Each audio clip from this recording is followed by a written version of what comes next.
लहान बाळांना किंवा लहान मुलांना छोटी भूक लागल्यानंतर एक फिंगर फूड किंवा स्नॅक रेसिपी आजच्या व्हिडिओमध्ये मी अगदी थोडक्यामध्ये शेअर करणार आहे, जी मी रिसेंटली अद्वैतसाठी बनवलेली आहे, जी वेट गेनिंग आहे, बाळाच्या ब्रेन बुस्टिंगसाठी, इम्युनिटी बूस्ट करण्यासाठी खूप जास्त फायदेशीर आहे।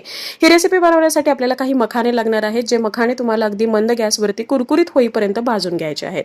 नंतर त्याच पॅनमध्ये अगदी पाव चमचा आपल्याला तूप घालायचं आहे, खिसलेला थोडासा गुळ घालायचा आहे, गुळ पावडरचा वापर सुद्धा तुम्ही करू शकता आणि हा गुळ आपल्याला वितळवून घ्यायचा आहे।